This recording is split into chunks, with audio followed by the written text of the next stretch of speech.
Nuova ordinanza della Regione Veneto, quella che sarà presentata alla vigilia del tanto atteso 4 maggio.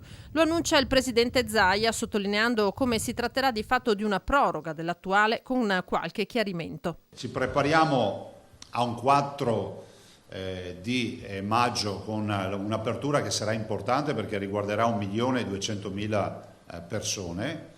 E l'invito che faccio io, oltre a dire che domani presenteremo ovviamente tutto quello che è la proroga della nostra ordinanza, ecco, però dicevo che è fondamentale dire ai veneti di non abbassare la guardia. So che sono ripetitivo, ma io ho l'obbligo di ricordarlo tutti i giorni, di sapere che a questo punto la sfida passa non più ai clinici ma al popolo, nel senso che adesso il nostro futuro ripassa in mano nostra. Noi spesso rivendichiamo l'autonomia, no? C'è un'autonomia istituzionale dei territori, ma ce n'è anche una individuale, no? Responsabilità individuale quindi a iniziare dall'uso della mascherina. Qui è fondamentale che si faccia attenzione che la mascherina in mezzo alle persone o quando si incrociano persone sia indossata. Anche all'aperto e in aree isolate, dice Zaia, se si sta per incrociare un'altra persona. Gesti eroici non servono a niente perché poi quando ti infilano il tubo in bocca cambia il mondo.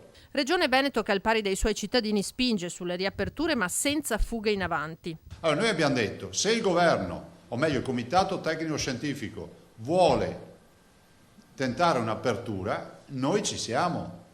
Oggi, domani, dopodomani, il che non vuol dire che sto promuovendo cose che non si possono fare. Voglio semplicemente dire che la rete della sanità del Veneto è in grado di affrontare tutto. Piazze e strade teatro di protesta in queste ore di commercianti e artigiani. Zaia invoca il buonsenso nel caso a qualcuno venisse in mente di multarli per assembramento.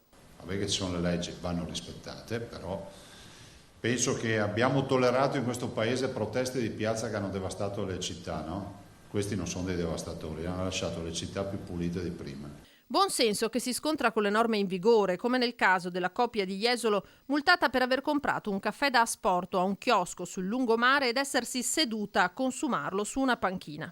No, è ovvio che è un'ingiustizia, però è altrettanto vero che era scritto così, che il cibo da asporto si consuma a casa. Ma a me spiace, però purtroppo quella era la soluzione, se no non aprire nulla. Netta la presa di distanze sulle dichiarazioni del direttore dell'ospedale di Padova, secondo cui il contagio nella struttura sarebbe stato favorito dalla presenza di specializzandi. Va ripristinato il buon rapporto con le scuse. E siccome sono responsabile anche della sanità del Veneto, dico che gli specializzanti sono una colonna portante. Ma non lo dico perché c'è stato questo fatto, lo dico perché abbiamo fatto di tutto per riuscire a coinvolgerli nell'offerta sanitaria del Veneto. Portano voglia di fare, entusiasmo e sicuramente anche accademia, perché comunque sono più freschi di libro di uno che è lì da 30-40 anni. Elezioni, Zaia fa sapere che in settimana se ne riparlerà. E rispetto alle elezioni noi abbiamo un'audizione in commissione della Camera martedì mattina alle 10, 10:20. Guardate, io penso che si possa ancora correggere il decreto presentato dal governo con serenità, con spirito di collaborazione, quantomeno tenendo aperta anche un'altra possibilità che è quella estiva. Sull'algoritmo infine con cui il governo deciderà regione per regione se allentare o inasprire le prescrizioni, il governatore taglia corto. Terapie intensive e ricoveri. Se vanno su vuol dire che non funziona, se vanno giù vuol dire che funziona, appunto, per essere pratici. Dopo possiamo stare qui a fare gli algoritmi, tutto quello che volete, ma se si svuotano gli ospedali vuol dire che la gente sta bene.